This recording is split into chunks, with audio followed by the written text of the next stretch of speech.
Student welcome back to my channel Samrat academy. Student आज की इस वीडियो में आप लोगों को बताने वाला हूं कि बिना कुछ पढ़े गणित में पास होने का ट्रिक। मेरे प्यारों बच्चों, अगर आपको गणित कुछ नहीं आ रहा है, मैथ में मेरे प्यारों बच्चों अगर आपको कुछ नहीं आ रहा, मैथ के फार्मूले आपको नहीं याद है, न तो आप ट्यूशन उसको हल करना जानते हो, तो मेरे प्यारों बच्चों बिल्कुल सही वीडियो पे आए हो। मेरे प्यारों बच्चों आज की इस वीडियो में आप लोगों को बता दूंगा कि गणित के फार्मूले नहीं मालूम है, ट्यूशन हल करना नहीं आता है, फिर भी आप मैथ के सारे क्वेश्चन करके चले आओगे इस ट्रिक की मदद से। मात्र आप लोगों के ये 3 ट्रिक को जान लेना है मेरे प्यार बच्चों, और टीचर खुश होकर पूरा का पूरा नंबर आप लोगों को देगा, कभी जिंदगी में आप लोगों को फेल नहीं होने देगा। मेरे प्यारे बच्चों आप लोगों को बता रहा हूं, जो भी ट्रिक मैं आप लोगों को बता दूंगा, अगर वो ट्रिक को फॉलो कर लेते हो, उस ट्रिक की मदद से आप किसी भी क्वेश्चन को, चाहे वो 2 नंबर वाले प्रश्न हो, चाहे वो 4 नंबर वाले प्रश्न हो, चाहे आपको 6 नंबर वाले प्रश्न हो, ठीक है, हर प्रकार के प्रश्नों को आप मेरे प्यारे बच्चों हल कर पाओगे। अगर आपको मैथ के फार्मूलेज नहीं मालूम है तब भी, तो आज की इस वीडियो को देखना। आज की इस वीडियो को देखने के बाद गणित में कोई भी लड़का फेल नहीं हो सकता है। मेरे पास मेरे प्यारों जो पेपर भी मैं लेकर आया हूं, आप देख सकते हो, मेरे पास पेपर है 2026 बोर्ड का गणित का पेपर है, आप देख सकते हो मेरे प्यारों, और बोर्ड एग्जाम की कॉपी भी मेरे पास है। मैं खुद इनके सारे प्रश्नों का उत्तर मैं इस बोर्ड एग्जाम की कॉपी पे लिख के दिखाने वाला हूं, बिना फार्मूले के। आपको यकीन मानिए मेरे प्यारों, वीडियो को लास्ट तक अगर आप देख पाओगे तो आपको इतना ज्यादा कॉन्फिडेंस हो जाएगा कि आप गणित के किसी भी क्वेश्चन को आप आसानी से सॉल्व कर पाओगे। तो चलिए हम लोग स्टार्ट करते हैं। स्टार्ट करने से पहले कुछ चीजें मैं आप लोगों को बताना चाहूंगा, बहुत सारी चीजें डिस्कस करना है ताकि आप कंफ्यूज ना हो पाए। सबसे पहले अगर हम बात करें तो यहाँ पे बहुत सारे बच्चे क्लास 10th वाले होंगे, बहुत सारे बच्चे इस वीडियो को क्लास 12th वाले बच्चे देख रहे होंगे। बिल्कुल क्लियर समझ लीजिए मेरे प्यारों से, ताकि कोई भी डाउट आपके दिमाग में न रहे। अब ध्यान दीजिए आप लोग, क्लास 10th वाले बच्चे की अगर हम बात करें तो उसमें जो मैथ का पेपर आता है, तो मैथ का पेपर 70 नंबर का पूछा जाता है। और क्लास 12th की अगर हम बात करें तो उसमें जो मैथ का पेपर आता है मेरे प्यारे बच्चों, वो 100 मार्क्स का होता है, 100 नंबर का होता है। और इसमें क्या होता है मेरे प्यारे बच्चों कि 30 नंबर प्रैक्टिकल के इसमें मिलते हैं, प्रैक्टिकल के नंबर मिलते हैं क्लास 10th वालों में। और यहां पे अगर हम बात करें तो क्लास 12th में कोई प्रैक्टिकल का नंबर नहीं मिलता है, 100 नंबर का पेपर होता है। 100 नंबर में आपको जितना नंबर लाना होगा आपको मिलेगा उतना ही नंबर। तो मैं आपको बता दूं कि क्लास 10th वाले बच्चे, जितने बच्चे वीडियो देख रहे होंगे, मेरे इस ट्रिक की मदद से आप 70 में कम से कम 40 या 45 नंबर ला दोगे। 40 से लेकर 45 नंबर आराम से मेरे प्यारों से इस ट्रिक की मदद से ला दोगे। मैं ये नहीं कर रहा हूं कि आप 70 में 70 नंबर ला दोगे, लेकिन 40 से 45 नंबर तो कंफर्म ही ला दोगे। और जितने बच्चे क्लास 12th में हैं उनको मैं बताऊं 70 से लेकर 75 नंबर, ये मैं नहीं कर रहा हूं कि 80 से लेकर 85 नंबर ला दोगे, नहीं। मैं इतना ज्यादा आप लोगों को क्यों बताऊं, मेरे ट्रिक की मदद से मेरे प्यारों को आप 70 से 75 नंबर लाकर एक अच्छा स्कोर खड़ा कर सकते हो, वो भी बिना कुछ पढ़े। अगर आपको कुछ नहीं आ रहा है मैथ में, अगर आपने 70-75 नंबर ला दिया, बहुत आपने अच्छा स्कोर कर दिया। 70-75 कम नहीं होता मैथ में। तो जो बता रहा हूं वही ट्रिक को आपको फॉलो करना है, जिस तरह का बताऊंगा उसी तरह आपको एग्जाम में लिख के आना है। कोई दिमाग अगर एक्स्ट्रा लगाओगे तो नंबर वहां से काट लिया जाएगा आपका। जो स्टेप बताऊंगा उसी तरह आप लोगों को करना होगा। देखिए मैं कोई भी प्रश्न ले लेता हूं इस पेपर में से, बहुत सारे प्रश्न लेकर आप लोगों को बताऊंगा। मान लीजिए मैंने खंड ब का एक प्रश्न संख्या 21 ले लिया, खंड ब का प्रश्न संख्या 21 ले लिया। तो सबसे पहले आपको करना क्या है, जब बोर्ड एग्जाम की एक कॉपी मिल गई, ये आपकी बोर्ड एग्जाम की कॉपी है, ठीक है। तो बोर्ड एग्जाम की जब कॉपी मिलेगा तो आपको स्केल की सहायता से अंडरलाइन खींचना होगा। जैसे मैंने यहाँ पे खींच रखा है, इसी तरह डबल अंडरलाइन आपको खींचना होगा, क्योंकि मैंने ऑलरेडी खींच के लेके आया हूँ, आप में खींचा नहीं रहेगा, आपको खींचना पड़ेगा। तो डबल अंडरलाइन जरूर से जरूर खींच लीजिएगा। और मैं आपको बताऊं, यहाँ पे इसलिए गैप छोड़ा जाता है ताकि आपके जो नंबर है यहाँ पे जोड़े जा सकते हैं। यहाँ पे जब आपका कॉपी चेक होता है तो नंबर यहीं पे कैलकुलेट होता है, इसलिए इसको जगह को छोड़ना जरूरी है। और आपको मैं बता दूं सबसे इंपॉर्टेंट नियम कि आपको हर जगह पे रोल नंबर लिखना है, मतलब हर एक पेज पे आपको रोल नंबर लिखते चलना है। तो हर एक पेज पे रोल नंबर लिखना है और जगह तो आपको छोड़ना ही है, ठीक है। यह समझ में आ गया आप लोगों को। अब हेडिंग आपको डालना है खंड ब। खंड ब करने वाले थे तो आप यहाँ पे डालेंगे सबसे पहले खंड ब। देखिए जो भी प्रश्न कर रहे हैं उसको आपको मेरे प्यारों को किसी कीमत पर डालना ही पड़ेगा। खंड ब है, खंड ब डालिए। प्रश्न संख्या 21 कर रहे हैं तो आप एक लाइन छोड़ के आप डालिए प्रश्न उत्तर संख्या 21। जो भी प्रश्न संख्या करेंगे उसको आपको हेडिंग डालना ही डालना है। जैसे प्रश्न उत्तर संख्या 21, तो यहाँ पे लिखोगे प्रश्न उत्तर संख्या 21। हो गया, ठीक है। स्केल की सहायता से अंडरलाइन करना है उसके नीचे, तो आप एक स्केल लीजिएगा और इसके नीचे आपको क्या कर देना, अंडरलाइन इस तरह कर देना ताकि दिखने में अच्छा लगे।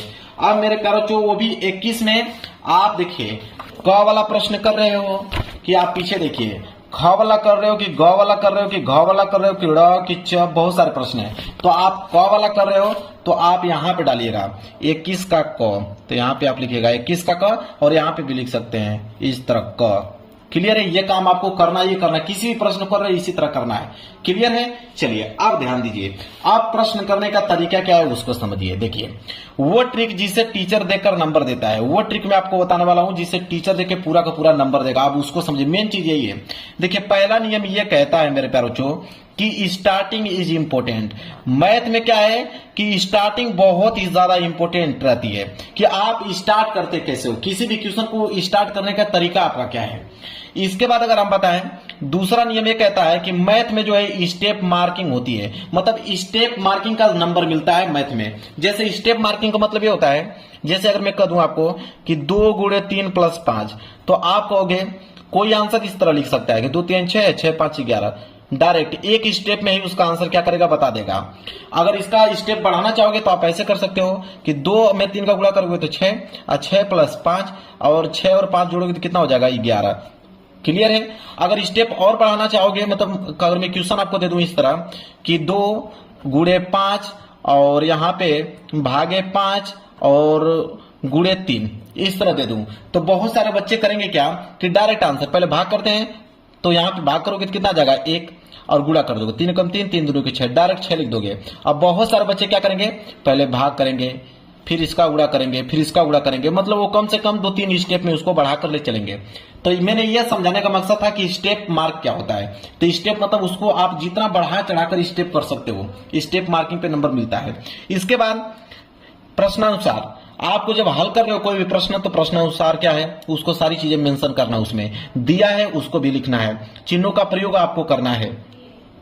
इसके बाद किसी भी प्रश्न को छोड़ो मत। अगर इतना चीज अगर आपने जान गया तो समझिए कि आपको गणित में कोई फेल नहीं कर सकता है मेरे प्यारे बच्चों। जितना नंबर में बोला उतना नंबर लेकर आओगे। तो ये सारी चीजें आपने समझ लिया। अब देखिए प्रश्न करने का तरीका क्या है। अब हम क्या करेंगे, प्रश्न को हल करेंगे। प्रश्न हमको आ नहीं रहा है, इसको हमें हल करना है। देखिए तरीका क्या है उसका। तो अब यह प्रश्न आपके पास है। प्रश्न हम एक बार पढ़ते हैं। कह रहा है कि एक घन का आयतन 1331 सेंटीमीटर क्यूब है, इसकी प्रत्येक भुजा ज्ञात कीजिए। प्रश्न कितने नंबर के लिए, 2 नंबर के लिए दिया है। अब देखिए इसको कैसे हल करोगे। सबसे पहले मेरे प्यारे बच्चों आपको करना क्या है कि सबसे पहले लिखना है यहाँ पे हल। यहाँ पे क्या लिखोगे, हल लिखोगे। हल में लिखने के बाद सबसे पहली जो हेडिंग होनी चाहिए आपको, वो होना चाहिए दिया है। क्या क्या दिया है उसको लिखना है। तो यहाँ पे लिखोगे आपकी दिया है, आप लिखोगे यहाँ पे दिया है। ब्लैक पेन से आपको लिखना है, याद रहे ब्लैक पेन से लिखना है कि दिया है। अब क्या दिया है, देखिए कह रहा है कि एक घन का आयतन, मतलब घन का आयतन आपको दे रखा है। तो आप इस तरह लिखोगे कि दिया है, फिर लिखोगे एक नीचे से कि घन का आयतन, घन का आयतन। देखिए प्रश्न आपको नहीं आ रहा, लेकिन कैसे आपको आंसर पूरा का पूरा मिलेगा उसको समझिए। घन का आयतन बराबर कितना, घन का आयतन दिया था 1331, तो आप लिखोगे 1331 सेंटीमीटर क्यूब। तो आप लिखोगे 1331 सेंटीमीटर क्यूब। इस तरह आपने लिख दिया। ये है आपका घन का आयतन, ठीक है, ये दिया हुआ है। अब देखिए अब क्या लिखोगे अगला कि ज्ञात करना है। क्या बोला है कि इसकी प्रत्येक भुजा ज्ञात कीजिए। अब आप लिखो ज्ञात करना है, नीचे लिखोगे ज्ञात करना है। अगली हेडिंग क्या रहेगी, ज्ञात करना है। 2 चीज लिखना है, क्या दिया है और क्या ज्ञात करना है।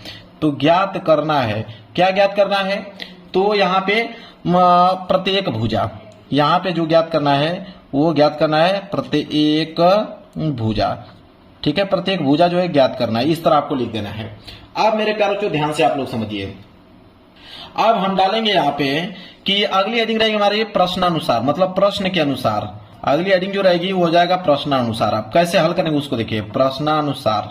आप प्रश्नानुसार हम लोग लिखेंगे कि घन का आयतन, ये दिया था, लिखेंगे प्रश्नानुसार कि घन का आयतन, लिखेंगे घन का आयतन। तो घन का आयतन बराबर, अब घन का आयतन क्या होता है, ये सारे बच्चों को मालूम है कि भुजा स्क्वायर होता है। घन का आयतन नहीं मालूम रहेगा तो कोई भी फार्मूला गणित का जानते हो, आप जानते हो पाई आर स्क्वायर एस, तो पाई आर स्क्वायर लिख दो। आप जानते हो 2 पाई आर, तो 2 पाई आर लिख दो। आप जानते हो 3/4 पाई आर स्क्वायर एस, तो पाई आर स्क्वायर लिख दो। मतलब इससे जो भी वैल्यू जानते हो वो लिख दो, किसी न किसी की वैल्यू जरूर आपको मिलेगी। जो बता रहा हूं वही नियम आप फॉलो करो। तो घन का आयतन कितना दिया है, तो घन का आयतन तो आपको ऑलरेडी दे रखा है कितना, 1331। तो 1331 बराबर आयतन है ना, भुजा स्क्वायर नहीं होता, भुजा क्यूब होता है। यहां पे लिखिए भुजा क्यूब, ठीक है। क्या होगा, भुजा क्यूब होता है इसका, भुजा स्क्वायर नहीं, क्योंकि आयतन है तो यहाँ पे क्यूब होता है। अब भुजा क्यूब दिया हुआ है तो भुजा को हम लोग मान लेंगे ए। यहाँ क्या लिखेंगे, भुजा को हमने ए मान लिया था, ये हो जाएगा आपका ए क्यूब। अब यहाँ पे कोष्टक में आप लिख देना कि भुजा, लिखेंगे कि भुजा बराबर ए, मतलब भुजा को हमने क्या माना है, ए माना है, इसलिए भुजा की जगह हमने ए लिख दिया। अब ध्यान दीजिए यहाँ पे ए क्यूब में है, अगर मैं यहाँ पे सिर्फ ए की वैल्यू निकालूं तो ए अगर निकालूंगा तो ए क्यूब में उधर जाएगा तो आप क्यूब रूट हो जाएगा, मतलब घनमूल हो जाएगा। तो ये हो जाएगा आपका 1331 जो है मेरे प्यारे बच्चों, किसमें हो जाएगा, घनमूल में हो जाएगा। यहाँ पे 3 लिख दीजिएगा, ये घनमूल हो जाएगा। अब 1331 का घनमूल, तो 1331 का घनमूल कितना होता है, 11 होता है। तो यहाँ पे लिख दीजिएगा 11। तो 11 बराबर क्या आ जाएगा, ए। अब ए क्या है, भुजा। अब भुजा ही हमसे पूछा था, तो भुजा हमारा क्या आ गया यहाँ पे 11। क्वेश्चन में क्या पूछा था कि प्रत्येक भुजा क्या होगी, तो प्रत्येक भुजा क्या हो जाएगी, 11। यही हो गया मेरे प्यारों, यहाँ पे क्या हो जाएगा आप लोगों का आंसर हो जाएगा। क्लियर है, समझ में आ गया आप लोगों को। अगर आपको नहीं मालूम है क्या है, घन का आयतन भुजा क्यूब होता है, तो आप इसमें से कोई भी फॉर्मूला यहाँ पे पुटअप कर देना, आपको मालूम चल जाएगा। क्लियर है, चलिए आप देखिए इस तरह अगर आप लगाते हो तो आपको पूरे के पूरे नंबर मिलेगा। चलिए अगला प्रश्न में मैं कर क्या दिखा देता हूं आप लोगों को। जैसे खबला है कि यदि द्विघात समीकरण x square plus 3x minus P बराबर 0 का एक मूल 2 हो तो p का मान ज्ञात कीजिए। 2 नंबर के लिए इसका भी मैं आप लोगों को बता दूं कैसे इसको हल करेंगे। देखिए तो अगला पृष्ठ में अगला पेज ले लेता हूं। प्रश्न उत्तर संख्या 21 का ख है, तो सबसे पहले आप हेडिंग डालिएगा कि प्रश्न उत्तर संख्या 21 का ख। मैं बता रहा हूं आप लोगों को जो भी प्रश्न आप कर रहे हो उसका प्रश्न उत्तर संख्या आपको जरूर से जरूर डालना है। तो प्रश्न उत्तर संख्या 21 का ख है, तो आप डालेंगे 21 का ख। इसके बाद स्केल की सहायता से क्या कीजिएगा, इसके नीचे अंडरलाइन। तो स्केल की सहायता से यहाँ पे आपको करना है मेरे प्यारों को अंडरलाइन। अंडरलाइन आपने कर दिया।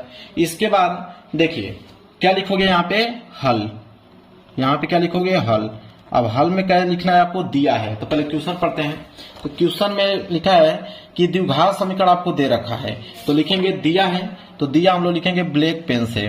तो यहाँ लिखेंगे कि दिया है। अब क्या दिया हुआ है, द्विघात समीकरण। तो यहाँ पे लिखेंगे कि द्विघात समीकरण, जो चीज दिया है उसको आपको पूरा सेम टू सेम आप लोगों को उतारना है। द्विघात समीकरण, द्विघात समीकरण दिया हुआ है, कितना दिया हुआ है देख लीजिए आप, x square plus 3x minus P बराबर 0। तो आप लिखोगे x square plus 3x minus P बराबर 0। ये आपको द्विघात समीकरण दे रखा है, ठीक है। और साथ ही साथ एक मूल भी दे रखा है, तो उसके नीचे लिखेंगे कि एक मूल भी दिया है। एक मूल बराबर कितना दिया हुआ है, 2 दिया हुआ है। अब ज्ञात करना है, यहाँ पे लिखेंगे अगली हेडिंग रहेगी हमारी ज्ञात करना है।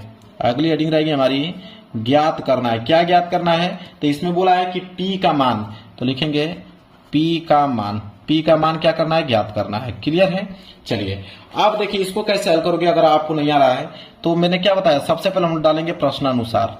सबसे हेडिंग सबसे पहले हमारी क्या रहेगी, प्रश्नानुसार। तो हमने प्रश्नानुसार यहाँ पे हेडिंग बना लिया।